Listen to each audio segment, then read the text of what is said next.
शकील पर मरे। आइए देखते हैं प्राइम टाइम में आज क्या है खास। मोहन भागवत की बातों पर असदुद्दीन ओवैसी का पलटवार।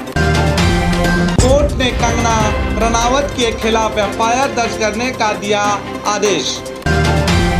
फौजियों के लिए नॉन बुलेट प्रूफ गाड़ियां और पीएम मोदी के लिए 8,400 करोड़ का महंगा जहाज। मोदी पर राहुल का तंज। रिपब्लिक भारत टीवी का हुआ खुलासा। पूछताछ के लिए पुलिस ने भेजा समन। देश में कोरोना के हालात और जानते हैं दुनिया भर में आज क्या हुआ था खास। आइए देखते हैं खबरें विस्तार से। मोहन भागवत की बातों पर असदुद्दीन ओवैसी का पलटवार। आरएसएस प्रमुख मोहन भागवत ने महाराष्ट्र में एक न्यूज मैगजीन के इंटरव्यू देते हुए भारत के मुसलमानों के बारे में कहा था कि भारत के मुसलमान दुनिया में सबसे ज़्यादा खुश हैं और जब भी भारत की हित की बात आती है तो सभी लोग एक साथ उठ खड़े होते हैं। किसी भी तरह की कट्टरता और अलगाववाद सिर्फ वही लोग फैलाते हैं जिनके जाति मुफाद जुड़े होते हैं। बहुत से मुसलमान ऐसे भी थे जो महाराणा प्रताप सिंह के साथ मिलकर मुगल बादशाह अकबर के खिलाफ लड़े थे। भारत की तरह पाकिस्तान ने कभी दूसरे धर्म के लोगों को अधिकार नहीं दिया। भागवत के इस बयान पर एमआईएम अध्यक्ष असदुद्दीन ओवैसी ने पलटवार करते हुए कहा कि खुशी का पैमाना क्या है? क्या ये है कि भागवत नाम का एक आदमी लगातार हमें बताए कि हमें बहुसंख्यकों के प्रति कितना आभारी होना चाहिए? क्या संविधान के तहत हमारी मर्यादा का सम्मान किया जाता है या नहीं? आप हमें ये नहीं बताएं कि हम कितने खुश हैं, जबकि आपकी विचारधारा चाहती है कि मुसलमानों को दूसरे दर्जे का नागरिक बनाया जाए। मैं आपको ये कहते हुए सुनना नहीं चाहता हूँ कि हम अपनी ही मातृभूमि में रहने के लिए बहुसंख्यकों के प्रति एहसानमंद रहे। हमें आप लोगों के बड़े दिल की ज़रूरत नहीं है। हम दुनिया के मुसलमानों के साथ खुश रहने के रेस में नहीं हैं। हम सिर्फ अपना संवैधानिक हक चाहते हैं, कहा ओवैसी ने। हम तो बस इतना ही कहेंगे कि जितना खून मुसलमानों ने इस देश की आज़ादी में बहाया है उतना पसीना भी आरएसएस के लोगों ने नहीं बहाया है। हर किसी ने इस देश के लिए कुर्बानी दी है। आज कोई भी इस देश में ना किसी के एहसान से यहाँ रह रहा है और ना ही किसी की झूठी हमदर्दी की ज़रूरत है। ये देश सबका है, इस पर सबका हक है। ये सबको अच्छी तरह जान लेना चाहिए। कोर्ट ने कंगना रनावत के खिलाफ एफआईआर दर्ज करने का दिया आदेश। बॉलीवुड एक्टर कंगना रनावत आए दिन चर्चों का हिस्सा बनती हैं। कंगना पिछले कई महीनों से कभी बॉलीवुड और कभी मुंबई पर विवादित बयान देकर चर्चा का हिस्सा बनी हुई हैं। हर बार बड़ी ही बेबाकी से अपनी राय देने वाली कंगना अब मुश्किल में घिर चुकी है। कर्नाटक की तुमकुर अदालत ने रमेश नायक नामी व्यक्ति द्वारा दाखिल की गई एसआरपीसी की धारा 156 के तहत कंप्लेंट पर कंगना के खिलाफ एफआईआर दाखिल करने का हुक्म दिया है। दरअसल पिछले दिनों किसान कानून का विरोध कर रहे किसानों पर दिए गए विवादित बयान, जिसमें कंगना ने ट्वीट के जरिए किसानों को आतंकी करार देते हुए कहा था कि प्रधानमंत्री जी जो सो रहा है उसे जगाया जा सकता है, जिसे गलतफहमी हो उसे समझाया जा सकता है, मगर सोने और ना समझने की एक्टिंग करे उसे आपके समझाने से क्या फ़र्क पड़ता है। ये वही आतंकी हैं जो सीएए से एक भी इंसान की नागरिकता नहीं गई, मगर इन्होंने खून की नदियाँ बहा दी। इनके इस ट्वीट को लेकर शिकायतकर्ता रमेश नायक ने कहा कि कंगना का इशारा आतंकी कहकर उन किसानों की तरफ है जो किसान बिल का विरोध कर रहे थे। कंगना ने तो जोश में आकर ये ट्वीट कर दिया था, मगर उन पर एफआईआर होगी कंगना ने कभी सोचा नहीं होगा। कहते हैं अक्लमंद सोच कर बोलता है और बेवकूफ़ बोल कर सोचता है। ये कहावत शायद कंगना पर बहुत सही बैठती है।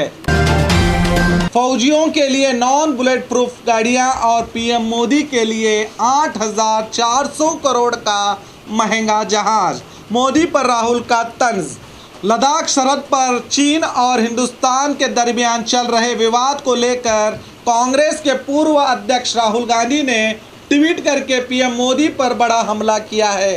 राहुल गांधी ने अपने ट्विटर पर एक वीडियो शेयर किया है जिसमें ट्रक के अंदर बैठे कुछ फौजी आपस में बात कर रहे हैं। इनमें से एक का कहना है कि इन्हें नॉन बुलेट प्रूफ गाड़ियों में भेजकर इनकी जिंदगियों के साथ खिलवाड़ किया जा रहा है। देखिए, ये नॉन बीपी गाड़ी में आदमी जा रहा है तो बताओ कि ये क्या यहाँ बीपी गाड़ी में आदमी सुरक्षित नहीं है, नॉन बीपी में लेके जा रहा है तो हम लोग की जिंदगी के साथ खिलवाड़ किया जा रहा है। जबरदस्ती बोलने के बाद जो है उसके बाद जबरदस्ती थोपा जा रहा है कि तुम जो है यहाँ बगावत कर रहे हो। ये बात जो बताने की कमांडर का काम है। कमांडर नहीं बताएगा तो हम अपना जिंदगी बर्बाद कर रहे हैं ना जी, जानबूझ के। कमांडर नहीं बोलेगा, कमांडर को क्या जरूरत है बोलने का, तो नहीं बोलेगा। अपने उसी साथ 5 आदमी को लेके अपना बीपी उसमें और 10 आदमी जा सकता है कि नहीं? ये पूरा सेक्शन को ले चले उसी में, वहाँ जब रहता ही है। एक बड़ा ट्रक एक अलग यहाँ जो मरने वाला है सबको छांट के भेज दिया, जाओ मरो इसमें।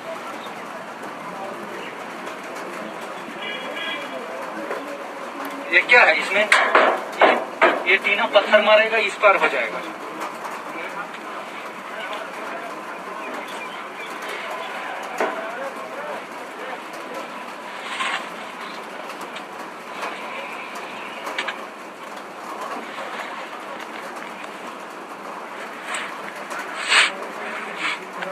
बहुत बेकार व्यवस्था है, पूरा गाड़ी का भाड़ा दे रखा है। अपने बुलेट प्रूफ में जाता है ओसी इंस्पेक्टर और कंपनी को टीम को बोल देता है नॉन बीपी में जाओ। बोलने के बाद बोल रहा है गाड़ी कहाँ से लाऊं? अरे आप व्यवस्था कराना आपका काम है, ड्यूटी ले जा रहे हो, हम लोग की जिंदगी के साथ खेल रहे हो, हमारे परिवारों की जिंदगी के साथ खेल रहे हो। तो व्यवस्था कराना यार, आप ड्यूटी को सुचारू रूप से चलाना आपका जिम्मेदारी है, तो आपका एडम भी कराना आपका ही जिम्मेदारी है, ना कि हमारा जिम्मेदारी है कि हम गाड़ी कहाँ से लाएंगे। गवर्नमेंट अगर ड्यूटी करा रही है हमको तो हमको गाड़ी व्यवस्था देगी। आप ऐसे हम लोग की जिंदगी के साथ जबरदस्ती खेल रहे हो।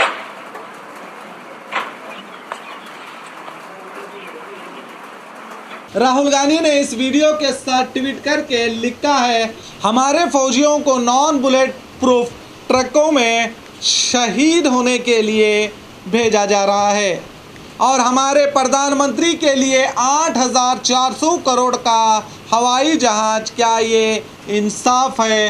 कह रहे हैं राहुल गांधी। देश के उन सपूतों ने हर हाल में जीना सीख लिया है। आज देश की सियासत ने उन्हें भी नहीं छोड़ा। देखकर इन हालात पर किसी ने क्या खूब कहा है, सियासत इसी तरह अवाम पे एहसान करती है, पहले आंख फोड़ देती है फिर चश्मे दान करती है। जहां नेता सियासत के फर्क में लड़ रहे हैं वही हमारे जवान सरहद पर हम सभी की हिफाजत के लिए मर रहे हैं। रिपब्लिक भारत टीवी का हुआ खुलासा, पूछताछ के लिए पुलिस ने भेजा समन।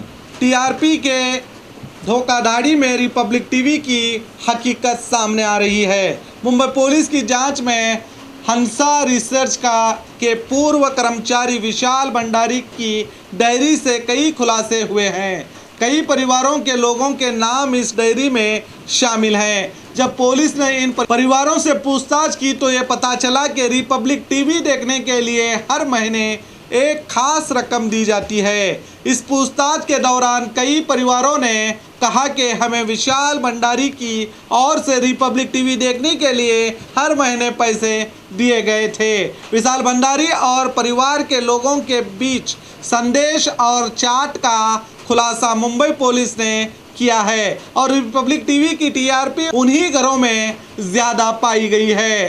फर्जी टीआरपी के मामले में गिरफ्तार विशाल भंडारी और उसके 3 साथियों को अक्टूबर तक पूछताछ के लिए पुलिस हिरासत में भेज दिया गया है। अब इस मामले में रिपब्लिक टीवी के सीएफओ मुंबई पुलिस के सामने पेश ना होकर सुप्रीम कोर्ट का दरवाज़ा खटखटाया है। अब देखते हैं इस नए तरीके के डिजिटल क्राइम में सुप्रीम कोर्ट का क्या फैसला आता है। ये देश का नया तरीके का डिजिटल गुनाह है जो सामने आया है। देश के असल मुद्दों को छोड़कर आज गोदी मीडिया एक पार्टी के एजेंडे को चलाने के लिए दिन रात फालतू बकवास में लगी होती है, जिसका आज तक देश को कोई फायदा नहीं हुआ बल्कि उल्टा नुकसान ही हुआ है। अब टीआरपी बटोरने के खेल में कई चैनल ऐसे गुनाह कर रहे हैं जो किसी भी तरह देश की हित में नहीं है।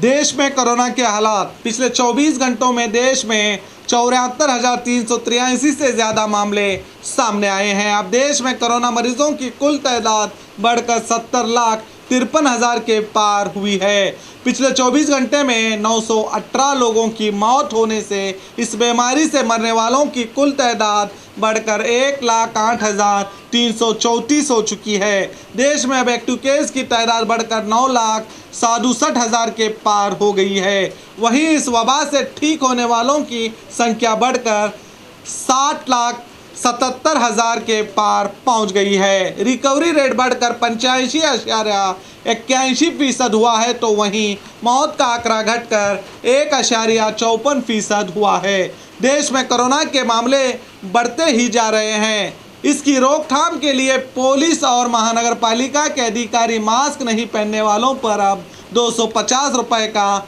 जुर्माना लगा रहे हैं। हम आपसे अपील करते हैं कि मास्क का इस्तेमाल करके खुद को और अपने परिवार को जुर्माने और कोरोना से बचाएं। आज 11 अक्टूबर है। चलिए जानते हैं आज क्या हुआ था दुनिया भर में खास। आज ही के दिन 1987 में भारतीय शांति सेना ने श्रीलंका में ऑपरेशन पवन शुरू किया था। इसका मकसद जाफना को एलटीटी के कब्जे से मुक्त करना था। आज ही के दिन 1942 को हिंदी सिनेमा के सुपरस्टार अमिताभ बच्चन का जन्म हुआ था, जिनके अभिनय के करोड़ों लोग दीवाने हैं। लोकनायक के नाम से मशहूर राजनेता और स्वतंत्रता सेनानी जयप्रकाश नारायण का आज ही के दिन 1902 में जन्म हुआ था। आज ही के दिन 2008 में तब के प्रधानमंत्री मनमोहन सिंह ने लोगान स्टेशन से हरी झंडी दिखाकर कश्मीर की घाटी में चलने वाली पहली ट्रेन को रवाना किया था। और खबरों के लिए देखते रहिए आपका अपना B news nation prime time India.